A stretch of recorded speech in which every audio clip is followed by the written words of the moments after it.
Ini adalah kebun hobi Anda yang indah dan penuh dengan buah-buahan, sayur-sayuran, dan berbagai jenis bunga.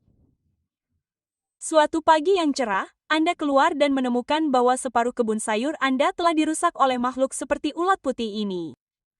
Anda segera mencari informasi tentang mereka di Google dan menemukan bahwa mereka tampaknya disebut ulat bola dan mereka dikenal sebagai ancaman. Jadi, Anda bergegas mengambil wadah insektisida dengan harapan dapat mengatasi serangan ini. Namun, Anda bangun keesokan paginya dan mendapati bahwa ulat bola ini masih merusak kebun Anda karena mereka kebal terhadap insektisida. Sekarang, bagaimana kita menangani situasi ini? Apa yang mungkin dapat kita lakukan untuk memperbaiki masalah ulat bola ini? Nah, solusinya terletak pada rekayasa genetika dan spesies bakteri. Dalam video ini, kita akan membahas tanaman bay dan bagaimana mereka benar-benar dapat memecahkan masalah kita di sini. Bacillus thuringiensis, yang merupakan nama yang sangat panjang dan sejujurnya cukup panjang. Jadi, mari kita tetap menggunakan BT. Jadi, Bacillus thuringiensis atau BT adalah bakteri tanah yang ditemukan hampir di mana-mana di dunia. Jadi, kemungkinan besar itu juga ada di tanah kebun kita. Jadi, makhluk kecil ini punya rahasia.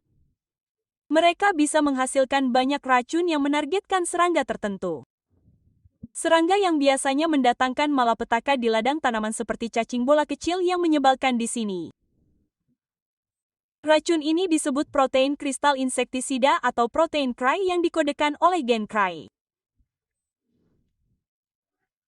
Protein CRY adalah protoksin yang berarti mereka hadir dalam bentuk tidak aktif di dalam bakteri. Ketika dicerna oleh cacing bola, protein ini diaktifkan menjadi racun oleh pH basa dari cairan pencernaan serangga. Jadi seperti halnya kita memiliki cairan pencernaan, serangga ini juga memiliki cairan usus atau cairan pencernaan dan pH cairan itu sangat tinggi dan pH yang sangat tinggi inilah yang akan mengaktifkan protein menjadi racun. Sekarang racun yang diaktifkan alias protein sekarang akan mengikat reseptor tertentu yang ada di permukaan sel epitel usus. Nah, ini adalah sel epitel yang bisa Anda lihat berwarna kuning, lalu kita punya reseptor biru dan kotak-kotak persegi panjang berwarna merah muda ini adalah protein CRY. Jadi, Anda bisa melihat semacam mekanisme kunci dan gembok yang mengikat reseptor yang ada di permukaan sel. Sekarang, yang terjadi setelah ini adalah begitu mereka terikat bersama seperti ini, pori-pori akan terbentuk di sel epitel. Jadi, dimanapun Anda bisa melihat ikatan itu, akan ada pori-pori ini. Jadi, sel-sel ini menjadi berlubang dan ketika itu terjadi, protein lain atau racun lain yang ada di sekitarnya sekarang dapat dengan mudah masuk ke dalam sel. Jadi, semua protein tambahan ini sekarang akan masuk ke dalam sel, dan karena itu, apa yang terjadi? Saat semakin banyak racun atau protein masuk, menembus, dan memasuki sel, sel membengkak seperti balon, dan segera pecah, atau terbengkalai. Dan karena ini, akhirnya ini terus terjadi dengan semua sel epitel ususnya. Benar. Jadi setelah beberapa saat, semua kerusakan ini pada akhirnya akan membunuh cacing bola ini dan kita akan mengembalikan kebun kita ke kejayaan aslinya. Namun, bagaimana tepatnya kita menggunakan racun ini? Apakah kita mengekstrak protein dari bakteri ini dan menggunakannya sebagai insektisida? Ya, bisa. Dahulu, itulah yang dilakukan para petani. Mereka membuat insektisida dari krioprotein ini. Namun, kini kita memiliki pilihan yang lebih baik. Jadi, rekayasa genetika memungkinkan kita menciptakan hal-hal yang disebut GMO atau organisme hasil rekayasa genetika. Dengan menggunakan teknologi ini, kita dapat menyisipkan gen CRY yang bertanggung jawab untuk mengodekan protein CRY. Kita dapat mengambil gen-gen tersebut dan memasukkannya langsung ke dalam DNA tanaman seperti ini. Jadi, DNA merah adalah DNA tanaman tomat. Saya membiarkannya merah karena lebih mudah. Dan garis-garis kuning yang Anda lihat di sini, ini adalah gen CRY.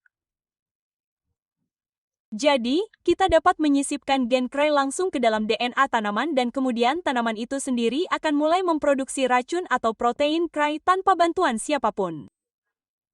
Apakah itu berarti Anda harus memasukkan gen bakteri ke dalam tanaman Anda? Tentu saja tidak. Kecuali Anda seorang ilmuwan dengan laboratorium besar dan seperangkat peralatan yang tepat, maka ya, tentu saja. Namun bagi orang biasa seperti Anda dan saya, kita bisa pergi ke pasar dan mendapatkan varian yang lebih baik ini daripada tanaman biasa. Tanaman GM atau tanaman hasil rekayasa genetika cukup mudah tersedia di pasaran saat ini. Jadi kita tidak perlu khawatir tentang itu. Namun tunggu, Anda tidak bisa begitu saja memilih varian GM yang Anda inginkan. Anda harus sangat berhati-hati dengan apa yang Anda dapatkan karena gen dan protein CRY sangat spesifik untuk serangga. Itu berarti racun yang berbeda menargetkan serangga yang berbeda. Misalnya, protein CRY-CRY1. AC dan CRY2AB. Kedua protein CRY ini bekerja secara khusus melawan atau menargetkan ulat kapas. Jadi kita masukkan gen-gen ini atau gen yang mengkode protein-protein ini ke dalam tanaman kapas dan kemudian tanaman ini akan menjadi kapas BT.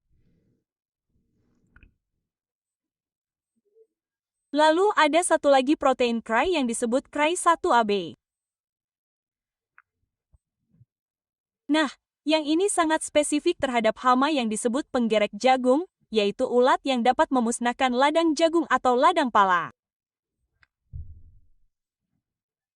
Jadi, protein CRY ini akan menargetkan penggerek jagung tersebut dan kita akan memasukkan gen yang mengkode protein ini ke dalam tanaman labirin dan kemudian kita akan mendapatkan labirin BT.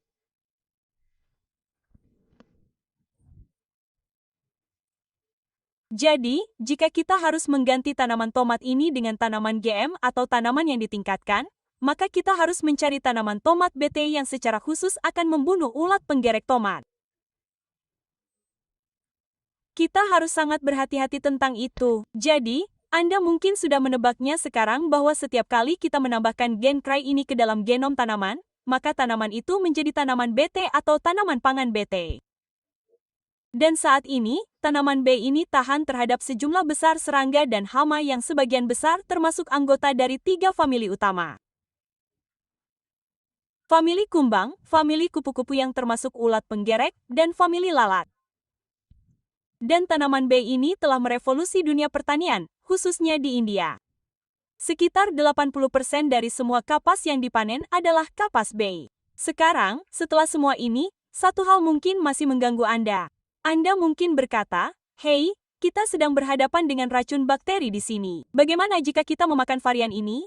Petik 2. Jadi, kita punya varian tomat di sini. Titik-titik kuning ini menandakan bahwa varian tersebut telah ditingkatkan karena memiliki gen CRY. Jadi, bagaimana jika kita memakan varian tomat ini dan kita juga terpengaruh? Maksud saya, gen atau protein ini membunuh serangga. Jadi, mereka pasti akan melakukan sesuatu pada kita, bukan? Sebenarnya tidak juga. Kita manusia dan vertebrata lainnya, dan bahkan serangga yang bermanfaat seperti lebah, tidak terpengaruh oleh protein CRY ini. Mengapa? Karena kita tidak memiliki reseptor untuk protein CRY ini.